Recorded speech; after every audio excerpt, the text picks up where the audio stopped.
You ever wonder why a 10% discount on a pair of jeans feels like you've just won the lottery, but a 10% hike on your power bill is just, well, annoying? It's not random, you know.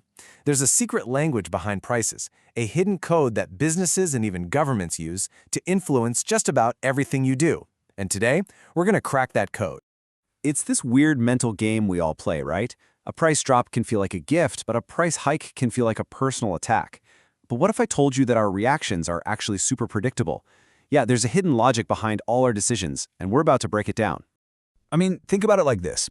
10% off designer jeans? We are practically kicking down the doors to get a pair. But when the electricity bill jumps by that same 10%, we sigh, maybe we complain about it, but in the end, we pay it. It's the same number, but a totally different reaction. And the key to this whole puzzle is one of the most powerful ideas in all of economics. And that brings us to the main event, elasticity.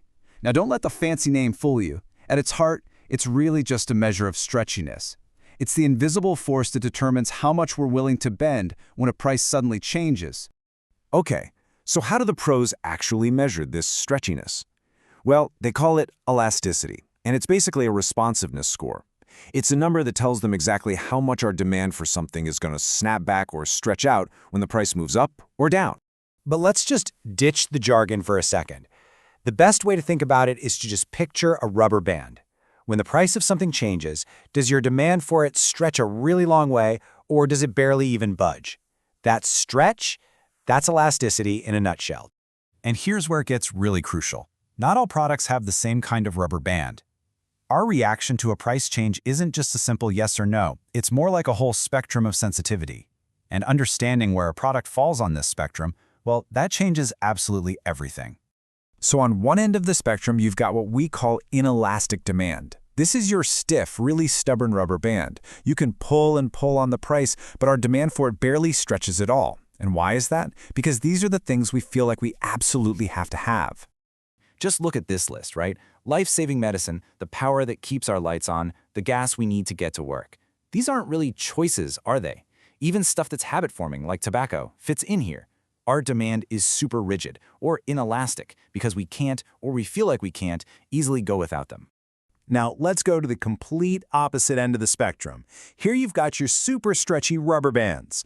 This is what we call elastic demand. For these things, even a tiny little change in the price can cause a huge swing in how much of it we buy.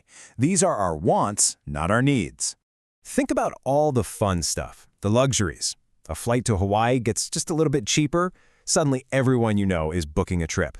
Those designer jeans go on sale. Poof, they're gone from the shelves. For things like these, our demand is incredibly flexible, or elastic. Now, this isn't just some abstract idea from a textbook. For businesses, mastering elasticity is literally the key to survival. It's the secret code that determines if a pricing strategy is going to lead to huge profits or total disaster. This all leads to the million-dollar question every company on Earth has to ask. If we raise our prices, are we actually going to make more money? And elasticity is the only thing that can give them the answer. It predicts whether a price hike is going to boost their revenue or send it crashing right through the floor. And the rule here is surprisingly simple. If demand for your product is inelastic, think essential medicine or electricity, a price increase will almost always mean more revenue. But if your product is elastic, like, say, a meal at a fancy restaurant with tons of competition nearby, that same price hike could be a fatal mistake, driving all your customers away and sinking your profits. And it's not just businesses who use this code. Oh no, governments do it too, especially when it comes to taxes. And this is where it directly impacts your wallet. So, let's imagine the government adds a new tax to a product. Let's say it's $1 on every cup of coffee you buy. Who actually pays that dollar? Does the coffee shop just absorb the cost to keep you coming back, or do they pass it straight on to you? The answer, as you've probably already guessed by now, comes down to elasticity. So here it is, the golden rule of taxes. Whichever side of the deal is less flexible, the less stretchy side, they're the ones who end up paying more of the tax. If you, the buyer, can easily just walk away and buy something else, well, the company's kind of stuck with the bill. But if you can't just walk away, well, your wallet is about to get a little bit lighter. Let's take the classic example, cigarettes. Because of addiction, the demand is highly inelastic. So when the government slaps a new tax on them, who really pays? As you can see, the burden is completely lopsided. Since consumers can't easily just quit, they end up shouldering the vast majority of that tax in the form of higher prices. And believe me, this concept is more relevant today than it has ever been.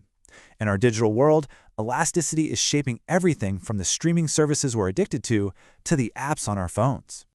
Think about your favorite streaming service. They hook you with a must-see show, and all of a sudden, your demand becomes inelastic. They know they're not going to cancel before the season finale, right? And that gives them the power to nudge their prices up. And it's not just about money either.